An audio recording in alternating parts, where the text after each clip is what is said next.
Hello. This is a requested video. Actually, two requested videos. One is for what am I going to make out of this? I was asked. What am I going to make out of these backgrounds that I made with the stamp and twist? So I made a set of cards using the other sheet like this, and I made four the same. So, and this is what they look like. And I just took this piece and cut it in fours and just put one piece on each corner of the card, matched up this paper, stamped the butterfly, and then added the gems.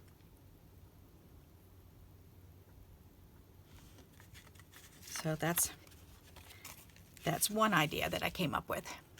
I think they came out really pretty.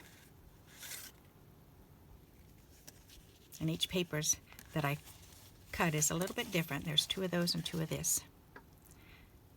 But I think they came out very nice. So that was one, was to show an example. Someone wanted an example of how I'm going to use this. So this is my example.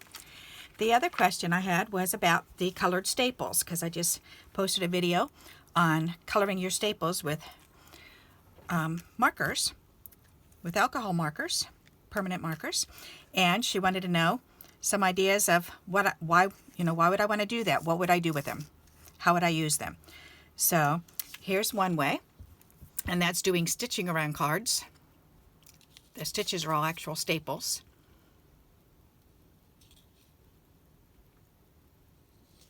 And then I stapled the little triangles on. And then where's the other one? This one here, I stapled on the back side of it instead to make it look like smaller stitches. So look at the difference in sizes of stitches. You do have to have a decent stapler though in order to do this on your cards, because you don't want them to be sharp. Some, like this big stapler, I would not use to do this. I would say you need a small or a tiny stapler, because there are no rough edges on here. You're not going to get hurt on this at all. So, which is nice, and this is what I used. So that's two different ways that I've used it. Another way is I just put these three pieces together and stapled them at the top, and you can see the pretty raspberry colored staple. This guy's got a boo-boo on him, so I did a boo-boo X on him. That would be cute for a getting well, without the have a monster of a time, of course.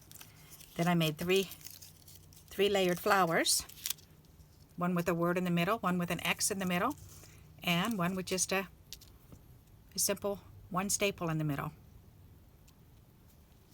So that's another idea. Then I made two buttons, just doing an X, just punching out a little circle and making an X, and it looks like two little stitch buttons.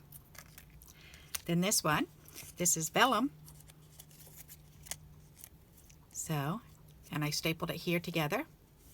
I actually folded the vellum over first and then stapled it on, but you don't really have to fold it over. But it was long enough, and I wanted it to be shorter on this end so you can see the purple. So, and that says "You are special." And then this one, I just put this little cluster together and wanted the word on the top. And I matched it up with the pink and the raspberry, pink paper and the raspberry colored staple. This one, I stapled it all together and then added the ribbon. So you can staple ribbon on to little clusters to make embellishments.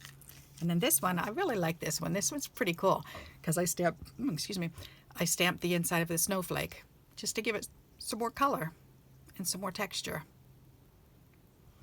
So there's a few, and I did make a little list. So I figured I'd read the list off to you because there were a couple on my list that I didn't make yet. One is applying acetate. So not only can you apply the vellum, but you can also apply acetate over items. Banner clusters, and just simply putting just a single banner on something. Adding bows, so you could tie a little bow and staple that right on. I did do the buttonhole stitching. Fiber clusters. If you're going to, like for on the top of this, if you want a fiber cluster, then you can group some fibers together and just staple it instead of putting on a hole, or covering the hole up. Paper clusters. pretty much any kind of embellishment that you can make. You can use a stapler for it instead of gluing it together. Card layers, you can staple card layers together. Ribbon going across the bottom of a card. So if you're going to lay a piece of ribbon going across here, then you would want, well, this isn't ribbon, but for an example, instead of folding it over and gluing it or taping it, you could just fold it over and staple it on either end. And that would look really pretty. I showed you the boo-boos. I showed you the stitch borders. And I showed you the vellum. And I showed you the X's, just doing the little X's on things just for an embellishment. So there you go. So I had 14 ideas. So if you can think of any other ideas of how you could use staples on your cards or in your journals, then please share with us. I would enjoy hearing from you. And I would love for this list to grow a little bit longer to see how many other ways we can use these staples. So, because I enjoy making them colored. I just think that's so pretty and festive. So, and before I go, I wanted to show you also, I got I bought a gift bag because it was so pretty, because it had polka dots all over it. So I started big. I took it apart and I started big, and I got all these punched out of it. So I got I got great big circles, and then I got the next size circle, so these great big ones. And then I got the next size circle down, and then I got the next size circle down, and then I got the next size circle down, and the next size circle down, and the next size circle down, and then these little 5/8 of an inch circles down. Then I started in on my ovals, and I got great big ovals. I used some of those ones. And I got the next size down. So I got quite a few. And then the next size down, whoop, that one. The next size down ovals, and the next size down ovals. Whoop, that one's there. The next size down ovals, and then the smallest oval. So all of these came from one shopping bag, from one gift bag. So that's exciting. And I love the fact that and the reason why I bought the bag was because the background was just fantastic. First of all, I love black and white striped anything, plus polka dot anything, and shiny, that shiny metallic-y look in the polka dots, that's just gorgeous. So, and I die cut all these out so that I can use them as accents on my cards.